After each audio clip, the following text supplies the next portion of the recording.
Vamos a empezar a estudiar a partir del versículo 6. Pudimos estudiar 5 versículos la semana pasada. Y bueno, realmente cada día que pasa podemos abrazar y entender, ¿no?, qué maravilloso es todos esos tesoros que están escondidos en la Escritura. Y vamos a comenzar nuestra lectura a partir del versículo 6. Carta a los Colosenses, capítulo 2. A partir del versículo 6. El texto dice: por tanto, de la manera que habéis recibido al Señor Jesucristo, andad en Él. ¿Ok?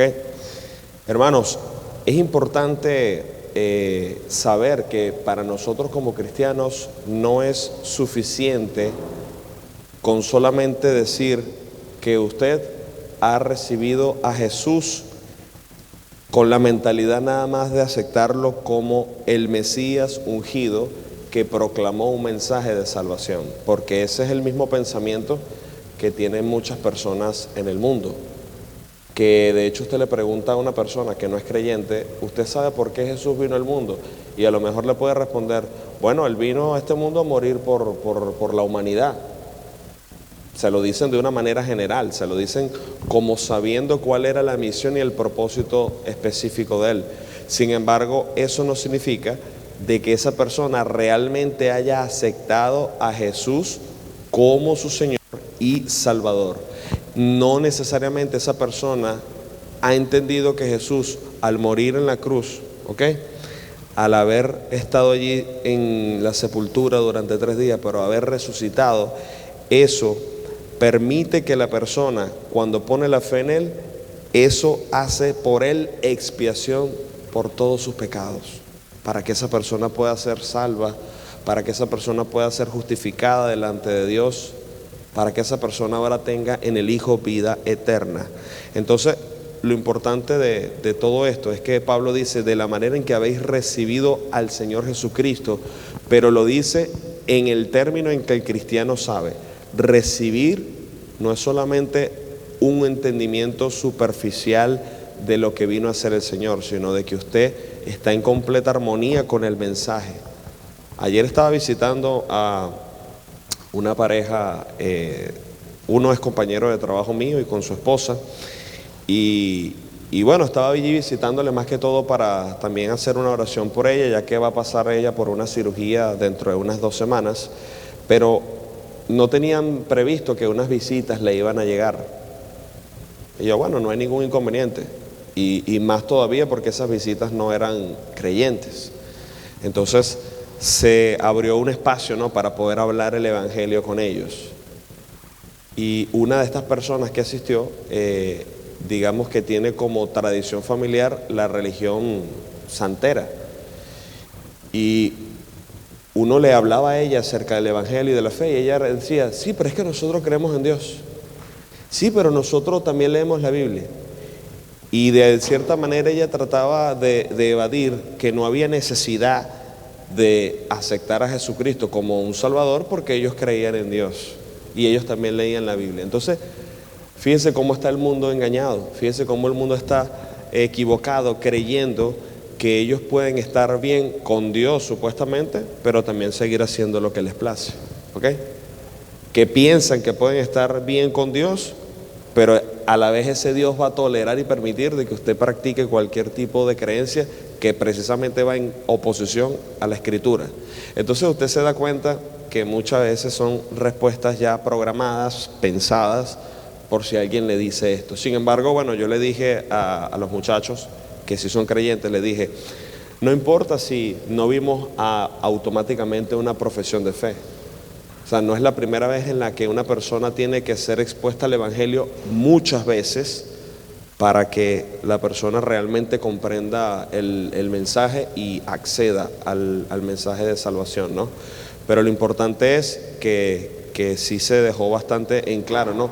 Es una decisión personal y es una decisión que debe hacerse voluntariamente, sin ningún tipo de manipulación, no, bueno, voy a decir que sí para que dejen el fastidio. No, yo fui muy sincero con ellos, le dije: mira, esto se hace de corazón, esto se hace porque usted entiende la condición que tiene, Esto no debe hacerse como si estuviésemos manipulándolos a ustedes. Y aunque no vimos una respuesta tajante como que no queremos saber nada de esto, por lo menos escucharon, y eso es lo importante. Recuerda que la palabra del Señor tiene poder y no vuelve vacía. Siempre meditaba y decía, a lo mejor ellos en sus casas al regresar conversarán. ¿Qué te pareció lo que escuchamos hoy? Y a lo mejor, quién sabe, ¿no? Si en algún momento el Señor hace la obra en esas vidas, ¿no? Entonces, los creyentes en Colosas habían recibido al Señor en ese sentido, habían comprendido el Evangelio y decían, yo quiero servir y ser fiel a mi Señor. Pero el apóstol dice que de la manera en que habéis recibido al Señor, dice, andad en Él. ¿Ok? O sea, de la manera en como ustedes están mostrando que su fe es genuina, que es firme, que es verdadera, entonces usted tiene que andar en Él. Hermano, no hay otra manera de ir camino a la salvación o ir camino al cielo, o como muchos dicen, no, estamos de camino a la eternidad, más que la santificación. Esa es la vida del cristiano, ¿ok? Una vida en santificación. Y estamos hablando de que la escritura es clara en cuanto a esto. Fíjese, por ejemplo, Romanos capítulo 5, versículo 1. Romanos 5, versículo 1. Porque hay que aclarar algo, y eso ya lo hemos mencionado. Toda idea de justificación, ok, por fe y santificación por obras, es ajena a lo que dice la Escritura. ¿A qué me refiero? A que una persona que ha creído en el Señor es salva por gracia mediante la fe y es justificada por esa fe que la persona deposita en el Señor, pero la obra en sí de la santificación no es para hacerle a usted salvo, ya usted es salvo. La obra de santificación es reflejar de que usted es un verdadero creyente, ¿ok? Fíjese que el pensamiento del mundo en muchas ocasiones es, yo voy a hacer esto para merecer el cielo. Así piensa la gente. Entonces ellos traducen de que a más obras, más posibilidades de entrar en el cielo. Esa es la mentalidad de muchos en el mundo. Pero lo que declara la Escritura es, el que fue salvo por gracia, mediante la fe en Jesucristo, debe mostrar las obras que manifiestan de que usted es un verdadero creyente. Por eso en la carta a los Efesios capítulo 2 dice que fuimos salvos por gracia, dice para buenas obras. O sea, de modo que usted, una vez que ha sido transformado, usted ahora es una nueva criatura en Cristo, no tiene otro camino más que la santificación. Pues la voluntad de Dios es vuestra santificación. Hay gente que dice, bueno, pero ¿cómo conozco la voluntad del Señor? La Escritura nos dice claramente que si usted quiere saber cuál es la voluntad de Dios, usted debe abrazar el consejo de Dios y obedecerlo. O sea, que si usted ve algo claro en la Escritura, que ve que es pecaminoso, algo que no practicaban los cristianos, ya usted conoce la voluntad del Señor. Ahora lo que tiene es que obedecerla, ¿ok? Y a veces batallamos en esas cosas, ¿no? A veces hay cosas que nos atraen, a veces hay cosas que nos seducen y nosotros en vez de hacerle caso a lo que está claro en la Escritura, decimos, bueno, vamos a explorar mejor un poquito esta área o vamos a ver, no creo que pase nada malo y lamentablemente entonces vienen las consecuencias. Pero con relación a lo que le decía acerca de la justificación, Romanos 5.1, ¿quién lo puede leer con voz fuerte para que quede claro el texto?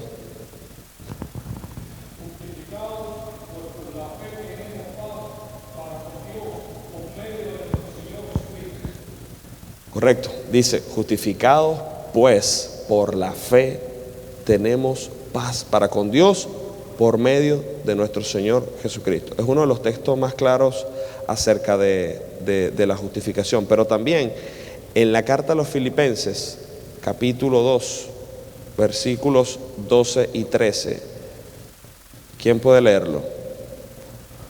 Porque vimos este pasaje o este texto donde dice que somos justificados, ¿ok?, por la fe en nuestro Señor Jesucristo, pero también la santificación está intrínsecamente involucrada con la justificación, ¿ok? Léalo, hermano.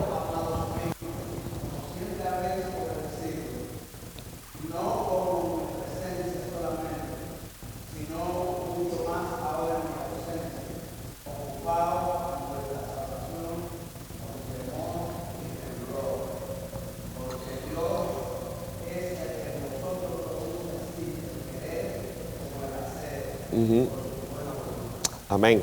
Fíjese que cuando usted, hermano, como cristiano, peca y usted hace lo que es incorrecto, usted se siente confrontado, se siente que hizo mal, ¿no?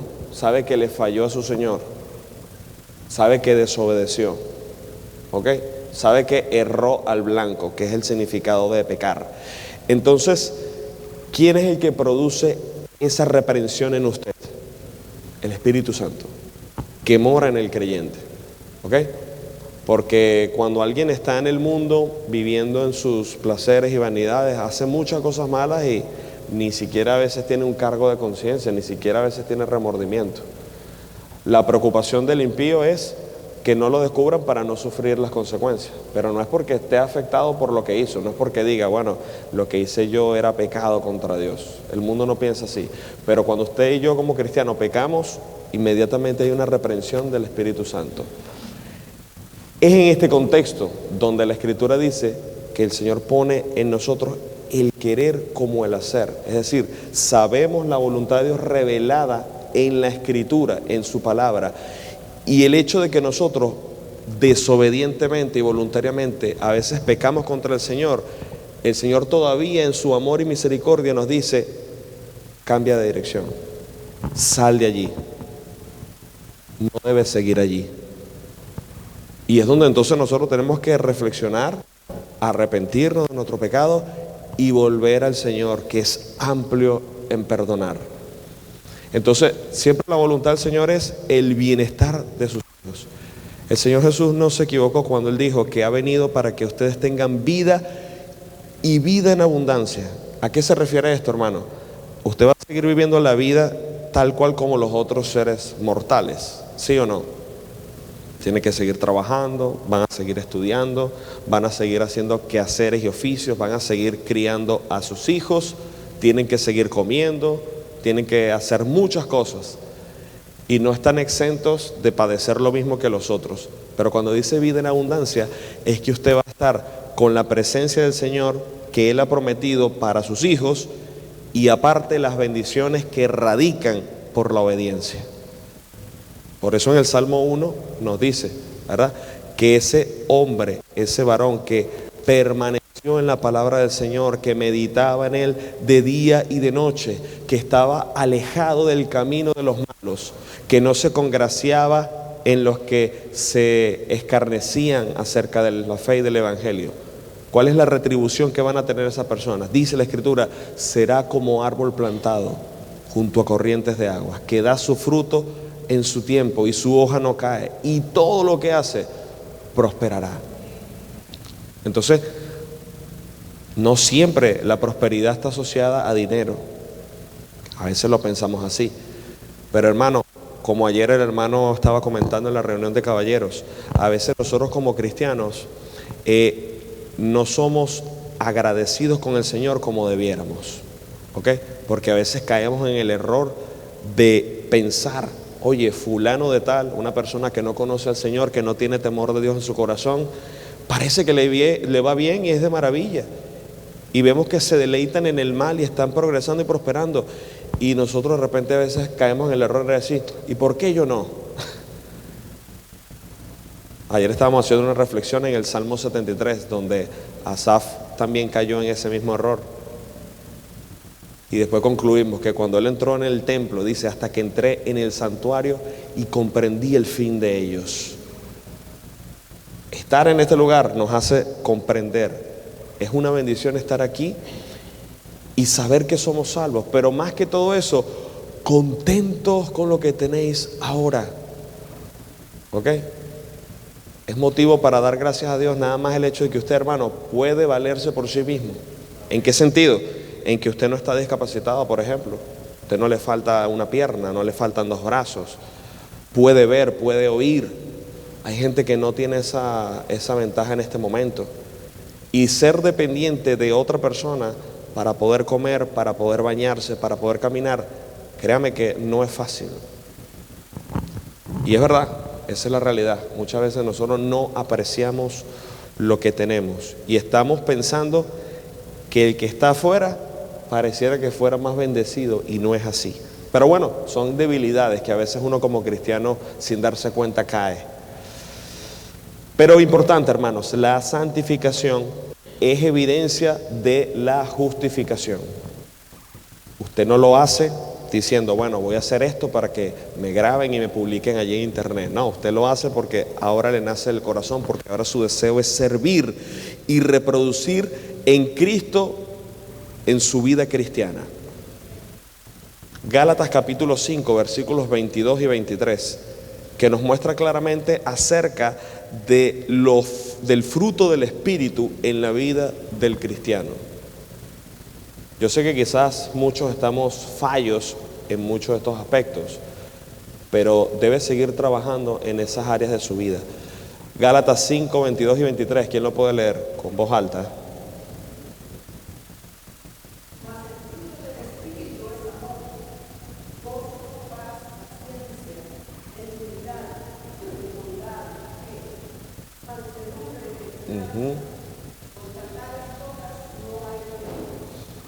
Amén.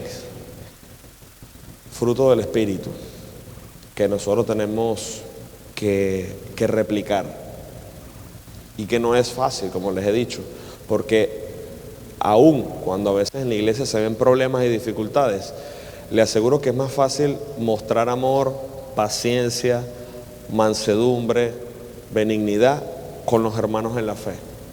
¿Ok? Aunque cada quien tiene un carácter diferente, aunque muchos tienen maneras diferentes de ver las cosas, pero es como fácil llevárnoslas bien aquí en esta iglesia, ¿no? En el cuerpo de Cristo. Pero esto tenemos que mostrarlo también precisamente con nuestros enemigos, con la gente que nos desprecia, con la gente que nos hace la guerra. Y es allí donde en verdad vamos a probar nuestra templanza, nuestra paciencia. Y siempre, hermanos, recordando que nosotros también en un tiempo estábamos como ellos y vivíamos vidas como ellos, y a lo mejor hasta peores, y el Señor nos salvó en su bondad y misericordia. Entonces siempre pensar no más bien como en tela de juicio, sino pensando más bien con compasión sobre esas personas. O sea, yo no puedo esperar que una persona que no conoce al Señor me responda como un cristiano, ¿ok? Que me devuelva bien por mal. Eso es mentira, eso no va a pasar. Todo lo contrario, eso es lo que nosotros tenemos que hacer. Y lo que les hablaba el otro texto, Efesios 2:10, que dice, porque somos hechura suya, creados en Cristo Jesús para buenas obras, las cuales Dios preparó de antemano para que anduviésemos en ellas. O sea que lo que dice Efesios 2:10 concuerda con este versículo cuando dice andad en él. ¿Ok? Es una vida de andar en ese camino. Busque la dirección y la luz en el Señor. La Escritura en el Salmo 119, hay muchas citas ya que deberíamos ya sabernos de memoria. Pero esa cita tan hermosa que por lo menos dice, lámpara es a mis pies tu palabra y lumbrera a mi camino.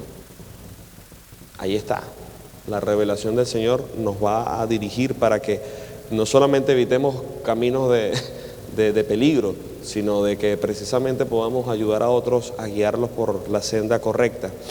Y dice después el versículo 7, arraigados y sobreedificados en él, confirmados en la fe, así como habéis sido enseñados. Y dice, abundando en acciones de gracias. Dice la Escritura, hermano, arraigados y sobreedificados.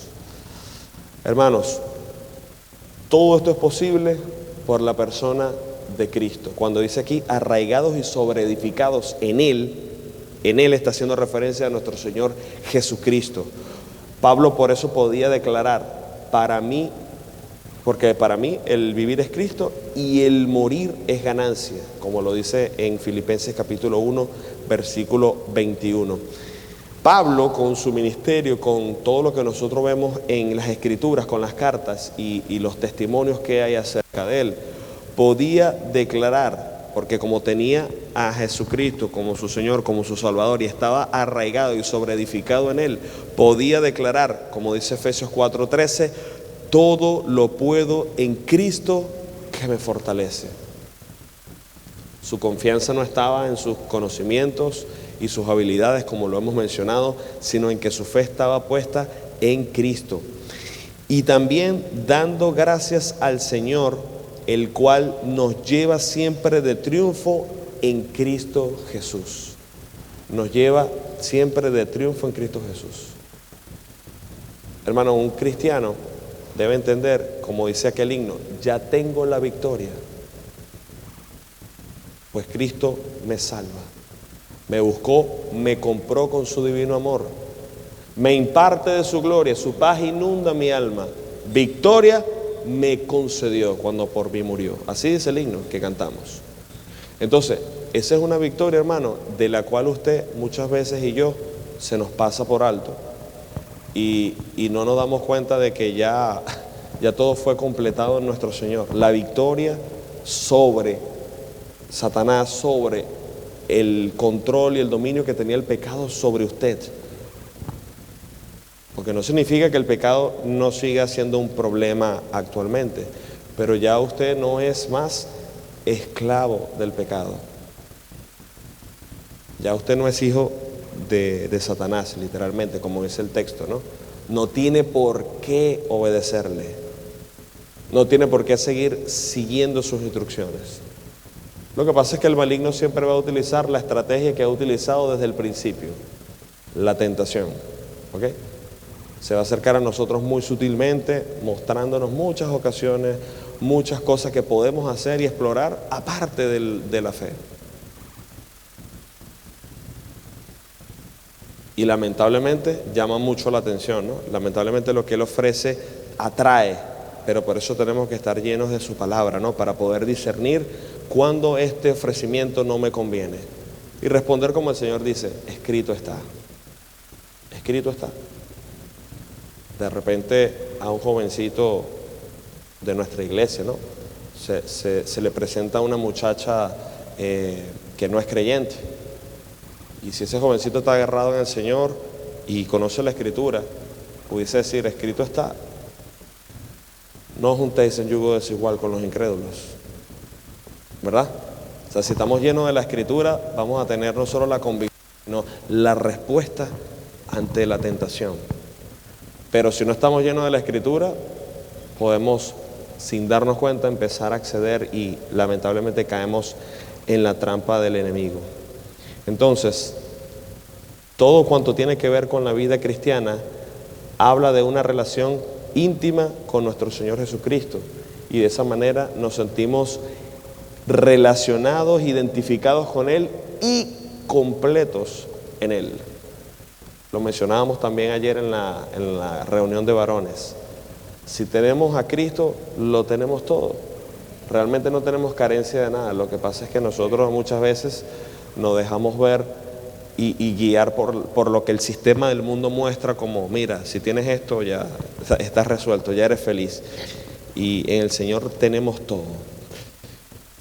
Y dice, confirmados en la fe, así como habéis sido enseñados. Es interesante, hermano, que los cristianos en el tiempo de los apóstoles permanecían en la enseñanza que estaba ya escrita, en este caso el Antiguo Testamento, y también estaban abrazando la enseñanza apostólica. Todas estas cartas, como hoy en día nosotros la tenemos, permanecían en la doctrina que estaban enseñando los apóstoles, como vemos en Hechos capítulo 2, versículos 42. Y de la misma manera estos creyentes en Colosas habían también sido instruidos, se piensa que fueron enseñados por Epafras, un colaborador de Pablo, como lo leímos en Colosenses 1:7, Y evidentemente estas enseñanzas eran necesarias para ese crecimiento y solidez de la vida cristiana. Porque nadie quiere, ¿verdad?, quedarse siendo niño toda la vida. De hecho, cuando uno es niño, uno no sé por qué tiene la extraña idea de que ojalá ella fuera grande, ojalá ella fuera adulto. Porque cuando se es niño pensamos que el adulto puede hacer lo que quiere y es libre.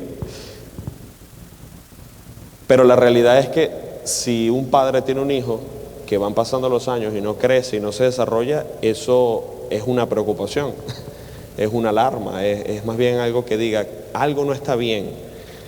Y en el mismo sentido espiritual es así. Por eso es que la idea de estar en esta iglesia, y digo como ejemplo porque debe ser el objetivo de toda congregación, es que la persona llegue a este lugar, escuche el mensaje de salvación, crea y se arrepienta, y esa persona, una vez que ya ha nacido de nuevo, ahora es un hijo de Dios, empieza a ser discipulado e instruido en el Señor para que comience su transitar de fe en esta vida. Y con el pasar del tiempo, hermano, esa persona no solamente va siendo más maduro espiritualmente, sino que esa persona va a entender cuál es el propósito de Dios para mi vida. Porque todos vamos a tener diferentes funciones, pero todos sí podemos servir al Señor en un mismo punto. Y esa es compartir el Evangelio y ser un testimonio viviente a donde sea que estemos. Y esas son las cosas que tenemos que imitar. Así como habéis sido enseñados en aquel tiempo por Epafras, por otros colaboradores, pero también Pablo estaba utilizando esta carta como ocasión para hablarles a ellos, a pesar de que no los había podido ver a todos literalmente. Y dice, abundando en acciones de gracias. Abundando en acciones de gracias. Las bendiciones recibidas, las provisiones otorgadas, eso debería mostrarnos, hermanos, tener una vida en gratitud, ¿ok? Y perseverando en ellos. Fíjese qué nos dice Hebreos 13:15. ¿Quién puede leer el texto? Hebreos capítulo 13, versículo 15. Porque a lo mejor podemos decir, sí, yo estoy agradecido con el Señor y yo le doy todos los días gracias por mi vida, pero al final no se refleja en lo que usted hace, ni cómo vive su vida como cristiano. ¿Ok? No comparte quizás con el que está más necesitado. Siempre hay un problema cuando le dicen a usted, hermano, mire, esta situación que se está presentando, vamos a reunir esto porque esto es con el fin de ayudar a tal persona. Y usted como que, bueno, que cada quien resuelva aquí. No es el pensamiento del cristiano. ¿Quién puede leer Hebreos 13:15?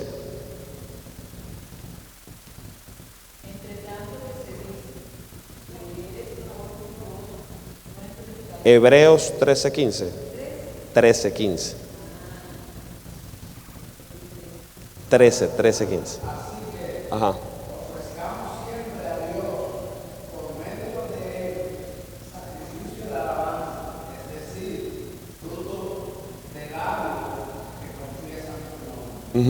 Siempre, dice, ofrezcamos siempre a Dios, dice, sacrificios de alabanza. Dice, abundando en acciones de gracias. Y hay dos maneras de entender esto. Tanto las que usted hace para ser de bendición a otros, pero también las que deben emanar de su propia vida por todas las bendiciones que usted ha recibido de parte del Señor. ¿Ok? Usted como cristiano, y no significa que si un día no lo hace, está pecando, pero usted siendo consciente de que todo lo que tiene es porque el Señor se lo ha dado, usted por lo menos debería tener la práctica de orar, por lo menos cuando usted va a comer. Y muchas veces, yo que como un poquito, el hambre está ahí presente y de repente cuando ya di el primer bocado, me acordé yo, Señor, qué pena. Pero digo, no, tengo que orar, no puede ser así. Pero la cuestión es que son detalles que la vida cristiana te va mostrando. O sea, no vivir como la gente del mundo vive, creyendo que todo lo que tienen es por su propio mero esfuerzo. Todo lo que tenemos es por la bondad del Señor. Usted tiene vida, tiene salud, tiene su familia consigo, usted puede moverse, no está en un hospital en este momento, usted no está durmiendo debajo de un puente. Todo eso es más que suficiente para darle gracias al Señor. No somos de hecho merecedores de tanta bondad y misericordia que el Señor nos ha derramado sobre nosotros. Llegamos al versículo 8 que dice: mirad que nadie os engañe por medio de filosofías y huecas sutilezas, según las tradiciones de los hombres, conforme a los rudimentos del mundo y no según Cristo. Evidentemente, cuando el texto dice mirad, presta atención a esto, observa, medita en lo que ahora el apóstol te va a decir.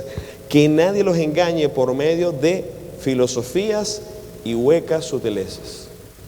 Y ya lo hemos mencionado, ¿verdad? Que había algunas personas que, bien sea conscientemente o en su estado de ignorancia, estaban presentando una religión sustitutoria de la verdad y contraria a lo que el apóstol estaba proclamando o anunciando.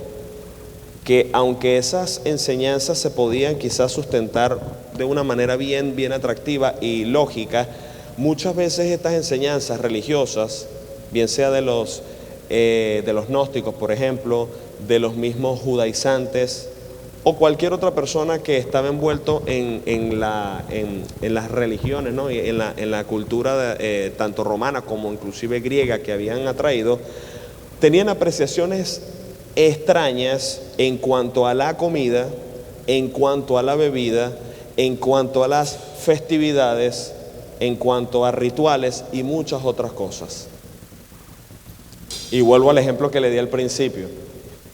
Las personas con las que conversé ayer decían: no, pero yo creo en Dios y nosotros leemos la Biblia. Y yo digo: ajá, pero ¿cómo una religión que abiertamente se sabe que Satanás está detrás de todo esto puede pensar que está de alguna manera haciendo la voluntad del Señor? Es algo terrible, porque estas personas no se dan cuenta que están literalmente metidos en el reino de las tinieblas. Una de estas personas contaba que cuando ellos van a hacerle una petición a un santo, que evidentemente sabemos que todo lo que está detrás de esto son demonios, pero le van a hacer una petición a uno de estos santos, ellos le piden cosas que quieren tener: dinero, fama, no sé, tener la mujer que han deseado, cualquier cosa. Y Satanás le provee estas cosas, ¿ok? Eso no es de extrañarnos. O sea, por eso es que el poder actúa en ellos, porque ellos ven que se les concede su petición. ¿A costa de qué? Bueno, del alma de esa persona, ¿ok? O de la vida de una persona. Nos contaba ella que la muchacha que ahora es creyente me cuenta que muchas familias ella tiene esa práctica, y en un momento cuando hicieron como una petición general, ¿no?, para que la familia como que fuera próspera, el supuesto santo dijo que era a costa de la vida de un infante en esa familia. Y cuando esta persona escucha esto y vieron que las cosas se estaban dando, estaban saliendo como pidieron, estaban tan asustados que cuidaban a los hijos, no los querían dejar salir a la calle, tenían un cuidado especial porque decían: no, o sea, si esto es verdad, cualquiera de estos hijos o estos niños se va a perder. Y nos dice la muchacha que un niño de la familia, como aproximadamente 10 años, dice que cayó de una altura como de 1,5 metros, algo así, y el niño cayó y empezó a convulsionar un día y se murió. Entonces, la cuestión es que ellos no vieron esto como casualidad, sino diciendo: oye, nos dieron pero nos están cobrando ahora, ¿no? Porque así es Satanás, o sea que las cosas que entrega no las hace de gratis. Y la gente, aún con todas estas cosas, hermano, siguen adentrándose en esto y sigue pensando que este es lo mejor que le pudo haber pasado. Y es lamentable, entendemos, Satanás cegó el entendimiento de la gente para que no les resplandezca la luz del Evangelio. Sin embargo, cada vez que usted y yo tenemos la oportunidad de hablar con estas personas y le mostramos la verdad del Evangelio, allí ese momento la persona impactada por la verdad del Evangelio puede venir al arrepentimiento. ¿Ok? Mientras no esté expuesto al Evangelio, va a seguir en tinieblas. Pero hace falta de que alguien le muestre un faro de esperanza que está en Cristo Jesús. Una vida nueva en Él. Entonces, muchas de las filosofías y huecas sutilezas que explica acá el apóstol eran prácticas que no solamente la vemos en el pasado, también la vemos aquí en el presente, pero que tenían un contraste claro con respecto a lo que muestra el Evangelio. ¿Ok? De hecho, muchas religiones no tienen tanto problema en que usted adopte y abrace algunas cosas de la Biblia, mientras no sea todo el consejo de Dios. De hecho, los mismos israelitas pensaban que no había problema en que pudiesen los israelitas tener su templo, su tabernáculo para la adoración al Señor, pero también tener por allí diferentes altares para otros dioses. Y eso desde un principio fue claro, ¿verdad? El Señor no comparte su gloria. El Señor es un Dios celoso. El Señor declaró: no tendrás dioses ajenos delante de mí. Y toda esta idea de religión humana, precisamente lo que quiere hacer es quitar la atención de Cristo sobre cualquier objeto o deidad o divinidad o cosa que no sea el Señor. Por eso siempre está la alerta. Pablo siempre plantea los contrastes entre la filosofía del mundo y también el Evangelio, y pone de hecho el contraste, ¿no?, de las cosas que hay de diferente. Por ejemplo, el Evangelio es la palabra de verdad, como lo declara la Escritura, mientras que la filosofía es enseñanzas con engaño. Cristo rescata y libera a las personas cautivas, mientras que la filosofía cautiva a ingenuos y los hace esclavos del error. Ahora bien, yo cuando aquí digo filosofía me refiero a la filosofía premeditada, o sea, a la religión creada con la intención de persuadir y sacar a la gente de la fe. No hablo de la ciencia en sí, porque de hecho hay grandes teólogos que fueron filósofos también, y ellos utilizaron más bien la ciencia de la filosofía para abrazar el consejo del Señor hasta de una manera especial, con el razonamiento y la temática y la lógica que se usa con la ciencia. Pero aquí está hablando Pablo de aquellos que se esforzaban precisamente era para cautivar a la gente y crear ellos en sí una propia religión, ¿ok? Es tal cual como haría de repente una secta de estas que están allí. Ellos no abrazan el consejo de la Escritura, tienen sus propias enseñanzas. ¿Y cuál es el objetivo de ellos? Lograr convencer a otros. Mira, sí, te han enseñado esto por mucho tiempo, pero estaban equivocados. Ven, yo te voy a enseñar el misterio que no te han dicho, como Satanás, ¿verdad? Ah, ok. Con que Dios te dijo eso. No, pero lo que pasa es que, mira, Dios te quería ocultar un gran secreto. Y ese secreto era que cuando tú comas de ese fruto, mira, tú vas a ser como Dios. Entonces, la misma estrategia la sigue utilizando Satanás en este tiempo, la misma, y le sigue dando resultado. Pero Pablo atento, Pablo pendiente de la grey del Señor, dice: no presten atención, que nadie los engañe con filosofías y huecas sutilezas. Dice: según las tradiciones de los hombres. Muchas veces, hermanos, tradiciones de los hombres, y en este texto se puede entender como la transmisión de uno a otro, generalmente de forma oral, ¿no? De hecho, en estos tiempos hay mucha gente que dice: no, yo hago esto porque así me enseñaron mis padres. Y sucede que los padres de ese muchacho también fueron enseñados así por los otros, por los padres de ellos. Y va una secuencia de tradiciones, ¿ok? Entonces, al final es un problema esto, hermano, porque estas tradiciones a veces se le pone un título de doctrina, como si esto proveniera de Dios, como si esto fuera palabra de Dios, y es allí entonces donde hay un gran problema con todo esto. Por ejemplo, yo recuerdo que mi mamá me contaba, cuando ella era niña, en aquel tiempo los padres de ella no eran cristianos, pero había una extraña creencia de que cuando empezaba a llover, si tú salías afuera en el patio de la casa y en la tierra dibujabas una cruz o hacías una cruz con unas varitas de madera, la lluvia iba a cesar. Yo sé que gente quizás de otros países dirán, ¿qué? Sí. Y cada país y cada región y cada zona tiene sus pensamientos, ¿no? Y creen esta cosa. Pero entonces, ¿qué son? Tradiciones de hombres. Lo peor es, hermano, que a veces, digamos, daba la casualidad que se daba y la gente decía, ¿ves que funciona? ¿Viste? Pusimos la cruz, se disipó la lluvia. Y la gente, sin darse, abrazar y abrazar ese tipo de enseñanzas y lo tiene como si fuera palabra de Dios. ¿Qué tal la famosa frase, no? A veces en el trabajo hablo con personas que tienen cierto conocimiento de la fe, pero yo entiendo que todavía no son salvos y que más bien tienen que primero creer en el Señor y ser salvos para poder abrazar el consejo de Dios. Pero gente que a veces utiliza un lenguaje muy bíblico, muy espiritual, pareciera espiritual. Y uno de los muchachos me dice, sí, Ismael, no, tú sabes, la Biblia dice, ayúdate que yo te ayudaré.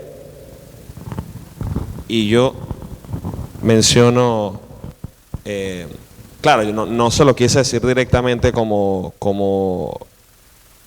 qué ignorante eres en cuanto a la escritura, no, sino que yo, después que él dijo la cuestión, me quedé pensando y digo, o sea, estas personas repiten esto como loro y de hecho afirman y aseguran que está en la Biblia y son frases que no están en la escritura, ¿ok? Pero él inclusive le atribuye a que eso está en la Biblia y eso no está en ninguna parte de la escritura. Pero ¿qué pasa? ¿Son qué cosas? Tradiciones transmitidas oralmente, que de generación en generación ha ido pasando. Y si el abuelo dijo que eso le resultó y le dio éxito y fue lo mejor que pasó, entonces el hijo abrazó eso y ha seguido con ese tipo de cosas, ¿no? Entonces, esos son aspectos que nosotros aún como cristianos tenemos que evaluar, porque no necesariamente una tradición sea pecaminosa, pero tenemos que tener cuidado de no atribuirle como si fuera palabra de Dios a dichas tradiciones, ¿ok? A dichas prácticas. Dígame usted, ¿cuánta gente no piensa que si en diciembre se viste de tal color va a traer éxito, prosperidad, dinero, fama y cosas por el estilo? Sí las hay. Y lamentablemente hay gente que lo cree, hermanos, que lo cree. Lo más insensato es que no quieren depositar fe en las escrituras, que tiene evidencias más que suficientes para abrazar el consejo de Dios por todas las vidas que este libro ha cambiado, pero sí creen al que sale en la televisión revelándoles el futuro por medio de unas cartas. Es increíble, pero bueno, Satanás es especialista para cautivar la mente y el corazón de las personas. Entonces el apóstol habla de estas tradiciones que conducen al engaño y que proceden no de Dios, sino de los hombres. Estas tradiciones se generan, hermanos, en el pensamiento humano. Y de esa manera eran una ocasión de meter en el error a los creyentes en Colosas, mezclando cristianismo, mezclando judaísmo, mezclando, como dice aquí, huecas sutilezas, mezclando aquí tradiciones de hombres y adornadas con ceremonias e inclusive ascetismo, que significa estar alejados de la sociedad lo más que se pueda, vivir una vida lo más apartada de la corrupción del mundo, castigando su cuerpo con ayunos, con una dieta estricta y cosas por el estilo, y de cierta manera ellos pensando, por medio de esta vida vamos a llegar al cielo o vamos a alcanzar la salvación y tantas cosas que ellos puedan estar pensando. Y dice, conforme a los rudimentos del mundo. No es la primera vez que se menciona esta parte de rudimentos del mundo en la Escritura. Ya en otras ocasiones el apóstol Pablo ha mostrado esto. Y cuando la Escritura habla de los rudimentos del mundo, se refiere a la esclavitud del hombre antes de su conversión a Cristo. ¿Ok? La Escritura habla de no estar esclavizado a los rudimentos del mundo, que muchas veces se puede mostrar como aparente piedad, pero al final terminan siendo rudimentos que engañan con extrañas persuasiones y que pretenden que el hombre pueda alcanzar la salvación por sus propios esfuerzos. Una religión que provenga de este pensamiento, hermanos, no es lo que la Escritura declara. Es todo lo contrario, viene de una conformidad con su naturaleza carnal no regenerada. Fíjese el ejemplo. Adán y Eva recibieron de parte del Señor cuál era el medio por el cual ellos podían acercarse a Dios y recibir perdón de pecados. Cuando en Génesis capítulo 4 usted ve a Caín y Abel ofreciendo al Señor una ofrenda, un holocausto, ¿quién les enseñó eso a ellos? Muy seguramente sus padres, que recibieron eso ¿de quién? Directamente del Señor. Pero la Escritura es clara, ¿verdad? Dice, sin derramamiento de sangre no hay remisión de pecados. Vidas tuvieron que ser sacrificadas para poder vestir con túnicas y pieles a Eva y Adán cuando pecaron. Entonces por eso Abel, porque aquí la Escritura dice, no, bueno, pero es que Abel era pastor de ovejas y el otro no se dedicaba a eso. Pero es que no hay vida, no hay derramamiento de sangre en un tomate, en las hortalizas, en los vegetales. Entonces Caín conocía también cuál debía ser el sacrificio. Y él sencillamente presentó lo que él dijo, a mí me parece que esto es suficiente. Esta ofrenda Dios la tiene que aceptar porque es lo que a mí me place. Y vemos el texto en la Escritura que declara que el Señor no miró con agrado ni a Caín ni a su ofrenda. Porque si hubiese dicho que no miró con agrado solamente a Caín y sí su ofrenda, usted pudiese decir, el Señor estaba dispuesto a recibir esos vegetales o esos frutos de la tierra. No miró con agrado ni a Caín ni a su ofrenda. Había una actitud incorrecta de él y lo que estaba presentando no podía ser recibido como un sacrificio. Pero todo lo contrario con su hermano Abel. Desde allí, todos los teólogos concluyen, desde ahí ese es el inicio de la religión. De el canal que el hombre quiere usar a su modo para llegar a Dios. Y el Señor no lo recibió, hermanos. El Señor no lo aceptó. Fíjese qué coincidencia, que Abel estaba ofreciendo un cordero. Un cordero que más adelante Juan el Bautista iba a decir, he aquí el Cordero de Dios que quita el pecado del mundo. Pero de ahí, hermanos, el mundo se ha abierto en dos caminos. Uno que conduce a Cristo y uno que tiene multitud de compartimientos, multitud de religiones, multitud de diferentes formas de, según ellos, llegar a Dios. Pero el de Abel era el que apuntaba a Cristo. Y es en el cual usted y yo estamos. Dice que nadie los engañe conforme a los rudimentos del mundo. Y dice, y no según Cristo. Ahí está el contraste. Cualquier enseñanza, hermano, del mundo, por más adornada que esté, por más bonita que se vea, y no es según Cristo, es un error garrafal. Es un error garrafal. Recuérdese que el Señor no dijo que Él era uno de los caminos. Él dijo, yo soy el camino y la verdad y la vida. Y esas y no están de accidente. Esa ahí está diciendo, solo esto es lo que hay. ¿Ok? Entonces, como decía un predicador, si Jesucristo es el camino, entonces todos los demás caminos fuera de Cristo no van al cielo. Si Jesucristo es la verdad, entonces todas las enseñanzas donde no está Cristo son mentiras. Si Jesucristo es la vida, todo lo que esté fuera de Cristo va a perecer en muerte. Y es la realidad. Lo que pasa es que el mundo está en ese pensamiento de ¿Acaso tú eres el que tienes la única verdad? ¿Acaso ustedes son los únicos que tienen la verdad infalible? Y yo digo, bueno, no nosotros como seres humanos, nosotros somos imperfectos, pero nosotros sí creemos estrictamente en lo que dice este libro. ¿Ok? Y abrazamos el consejo de Dios y tenemos fe en ella, en la Escritura, de tal manera, hermanos, que hay infinidades de testimonios a lo largo de la historia, de los siglos, de gente que estuvo dispuesto inclusive a morir por causa del nombre del Señor, creyendo a este libro. A ver, yo por lo menos nunca he escuchado que hayan asesinado a una persona o que una persona haya estado dispuesto a morir porque le dijeron que el cuento de Blancanieves era ficticio. Yo tampoco escuché a alguien que estuvo dispuesto a morir porque le dijeron que la historia, qué sé yo, de Caperucita Roja, ¿verdad? Y el lobo era ficticio. Nadie estuvo dispuesto a morir por fábulas, por cuentos y por historias.